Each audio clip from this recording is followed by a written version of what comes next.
ఇప్పుడే country delight app ని download చేసుకోండి. Download the country delight app now. పట్టుదల సంకల్పం ఉంటే జీవితంలో లక్ష్యాన్ని సాధించటం చాలా ఈజీ అని నిరూపించారు మౌనిక. ములుగు జిల్లాలో టైర్ పంక్చర్ షాపు యజమాని కూతురైన మౌనిక డిఎస్పీగా సెలెక్ట్ అయ్యారు. పేదరికం ఆమెకు ఏమాత్రం అడ్డంకి కాలేదు. ఒక్కసారి లైవ్ కాల్ అందుబాటులో ఉన్నారు, ఆమెతో మాట్లాడదాం. నమస్తే అండి మౌనిక గారు. ఫస్ట్ ఆఫ్ ఆల్ కంగ్రాచులేషన్స్ అండి కాబోయే డిఎస్పీ గారు.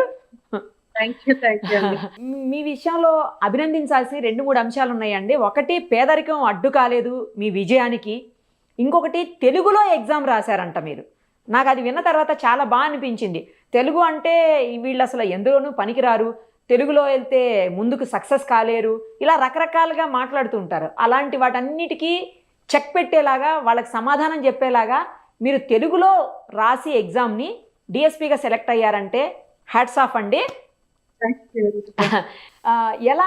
ఎలా అనిపిస్తోంది మీకు ఇప్పుడు? ఈ ఫీలింగ్ ఎలా ఉంది? మంచి ర్యాంక్ కొట్టారు మీరు, అసలు అది కూడా ఫస్ట్ అటెంప్ట్లో.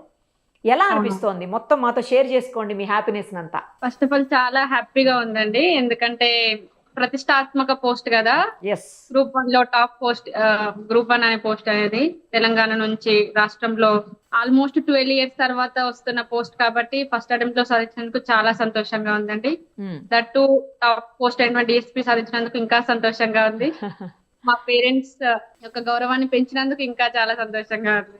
ఏమంటున్నారండి అమ్మా నాన్నగారు, ఊర్లో వాళ్ళు, బంధువులు అందరూ ఏమంటున్నారు? చాలా హ్యాపీ అండి అందరూ, ఎందుకంటే వాళ్ళు నన్ను చిన్నప్పటి నుంచి వెళ్ళి కలెక్టర్ సాబ్ మీరు అని నన్ను నా మీద నమ్మకం పెట్టుకొని ఎప్పటికీ నన్ను చూస్తా ఉండేవాళ్ళు.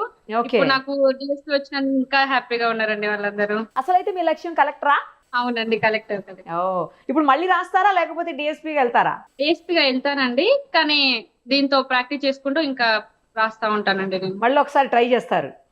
ట్రై చేస్తాను. కానీ యూనిఫామ్ వేస్తే అది వేరే ఉంటదేమో కదా, ఎందుకంటే కలెక్టర్ అయితే ఆఫీస్లో కూర్చోవాలి, నార్మల్గానే ఉంటుంది. బట్ యూనిఫామ్ అనేది వేరే లుక్ ఇస్తుంది, వేరే ఒక రకమైనటువంటి పవర్, అది డిఫరెంట్ ఫీలింగ్ కదా యూనిఫామ్. ఈ పవర్ కోసం ఫుల్ సార్లు నేను కూడా అనుకున్నానండి, నాకు కూడా ఇష్టం డిఎస్పీ అంటే. నాకు కూడా ఇష్టం. ఓకే, ఎన్ని గంటలు చదివేవాళ్ళండి రోజుకి? మీకు ఎలాగా పేరెంట్స్ ఎలా మీతోటి కోఆపరేట్ చేసేవాళ్ళు? నేనేంటంటే చిన్నప్పటి నుంచి మంచిగా చదివేదాన్ని కాబట్టి మా పేరెంట్స్ ఫుల్ సపోర్ట్ ఇస్తా ఉండేవాళ్ళండి నాకు. ఇంట్లోనే 10 hours, ఆల్మోస్ట్ 10 hours చదువుకుంటూ కూర్చునేదాన్ని. సెల్ఫ్ గా ప్రిపేర్ అయ్యాను. కోచింగ్ సెంటర్ కి ఏం వెళ్ళలేదు. ఎక్కడ కోచింగ్ తీసుకోలేదా? కోచింగ్ ఎక్కడ తీసుకోలేదు, ఎందుకంటే కోచింగ్ లక్షల్లో అంటున్నారు కదా అనేసి. ఒక స్టడీ సర్కిల్ కి అయితే వెళ్ళానండి, బీసీ స్టడీ సర్కిల్ కి ఒక 2 months వెళ్ళాను. వాళ్ళు 2 months వెళ్తే బుక్స్ ఇస్తా అన్నారు ఫ్రీగా. సో వెళ్ళాను, వాళ్ళు స్టాండర్డ్ బుక్స్ ఇచ్చారు. చాలా హ్యాపీ ఇంకా దాంతో. సూపర్. సో ఆ స్టాండర్డ్ బుక్స్ తో ఇంట్లో కూర్చొని చదువుకునేదాన్ని. సెల్ఫ్ గా ప్రిపేర్ అయ్యాను ఒక 2-3 years నుంచి. ఎన్ని గంటలు? Almost 10 hours చదివేదానండి. ఏ స్కూల్లో చదువుకున్నారు? ఇంటర్మీడియట్, కాలేజ్ ఎక్కడ? 10th వరకు స్కూల్ ఎక్కడ? డిగ్రీ చదివారా? ఏం చదివారు? జిల్లాలోని మల్లంపల్లి కదండి. సో మల్లంపల్లిలోనే 10th వరకు తెలుగు మీడియం లో చదువుకున్నాను. గవర్నమెంట్ స్కూలా? కాదు, ప్రైవేట్ స్కూలే. ప్రైవేట్ స్కూల్లో. ఓకే, తర్వాత ఇంటర్మీడియట్ నేను హనంకొండలో చదువుకున్నాను. ఎంపీసీలో జాయిన్ అయ్యాను. బట్ ఇంటర్ అయిపోయిన తర్వాత అనిపించింది గవర్నమెంట్ జాబ్ సైడ్ వెళ్ళాలని, అప్పుడే ఫిక్స్ అయినా. సో డిగ్రీలో బ్యాచిలర్ ఆఫ్ ఆర్ట్స్ తీసుకున్నాను. బిఏ తీసుకొని హైదరాబాద్ లో సెయింట్ ఫ్రాన్సిస్ లో చదివానండి. Begumpet saint Francis. English medium లోనే చదివాను దాన్ని. కానీ ఎంత ఇంగ్లీష్ మీడియం లో చదివినా కూడా మన ఫీలింగ్స్ మనం ఎక్స్ప్రెస్ చేయాలంటే మన తెలుగు, నా ఫౌండేషన్ మొత్తం తెలుగులో ఉంది కాబట్టి ఇంకా నేను తెలుగులోనే రాయాలని ఫిక్స్ అయ్యాను. సో తెలుగులోనే ప్రిపేర్ అయ్యాను. జనరల్ గా తెలుగులో ప్రిపేర్ అయ్యి తెలుగులో రాస్తే తొందరగా ర్యాంక్స్ కొట్టలేరు, త్వరగా సక్సెస్ రాదు అని చెప్తారు. బట్ మీరు దానికి భిన్నంగా కాదు, ఇందులో సక్సెస్ వస్తుంది అని నిరూపించారుగా. అవునవును, అంటే తెలుగులో రాయడానికి కూడా టైం సరిపోదు అది ఇది అని అంటారు. కొంచెం రైటింగ్ ఫాస్ట్ గానే రాస్తాను నేను. ఈ ఫస్ట్ మీకు ఇలా ర్యాంక్ వచ్చింది 315 కదా ర్యాంక్? 350 అండి, 50 యాక్చువల్లీ. 350నా? ఓకే, 350 ర్యాంక్ వచ్చింది అనగానే ఫస్ట్ మీ ఫీలింగ్ ఏంటి? అది ఎవరితో షేర్ చేస్తున్నారు చెప్పండి. చాలా హ్యాపీ అండి. నేను నా ఫస్ట్ ఫీలింగ్ మా అమ్మతో షేర్ చేసుకున్నాను. సూపర్. మా అమ్మ నాన్న కళ అన్నమాట. ఇంకా అది మా అమ్మకి చెప్పాను, నేను సెలెక్ట్ అయిపోయిన దేశీ అని చెప్పాను. వాళ్ళు చాలా హ్యాపీగా ఉన్నారు. అదంతా అయిపోయినాక ఈ మధ్యలో మాకు కోర్ట్ కేసెస్ ఇవన్నీ వీటి వల్ల భయపడ్డారు, కానీ ఫైనల్ గా ఇప్పుడు అంత క్లియర్ అయిపోయింది. నాన్నగారు టైర్ పంక్చర్ షాప్ నడిపిస్తారంట, నిజమేనా? ఏం చేస్తారండి? మాది టైర్ పంక్చర్ షాప్ అండి మా నాన్నది. టైర్ పంచర్ చేస్తూ ఉంటాడు నాన్న. అంటే మీకే ఓన్ ఉందా అండి షాపు? అవునండి, పెట్టుకున్నారు. అంటే అప్పట్లో వేరే వాళ్ళ దగ్గర పనిచేసి తర్వాత సొంతంగా మా నాన్న ఇప్పుడు పెట్టుకొని నడిపిస్తున్నాడు దాన్ని. అమ్మ ఏం చేస్తారు?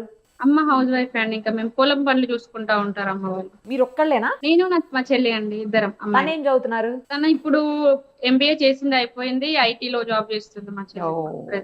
సో మీరు గవర్నమెంట్ జాబ్ కొట్టేసి డిఫరెంట్ ఫీలింగ్ ఫ్యామిలీ మొత్తం కదా? మా ఫ్యామిలీలో మా మామ వాళ్ళు ఏంటంటే IT సైడ్ అన్నమాట, వాళ్ళందరూ సాఫ్ట్వేర్. సో నాకు ఎలాంటి ఏమంటారు గవర్నమెంట్ సైడ్ రిలేటెడ్ ఏమీ అనుభవం ఎవరి దగ్గర లేదు. ఎట్లాగైనా గట్టి కొట్టాలనేసి నేను ఇంకా అన్ని తెలుసుకొని ప్రిపేర్ అయ్యి ఇప్పుడు చదివించాను. సూపర్. నిన్న సీఎం గారిని కలిసారని విన్నాం, నిజమా? అవునండి, అవును.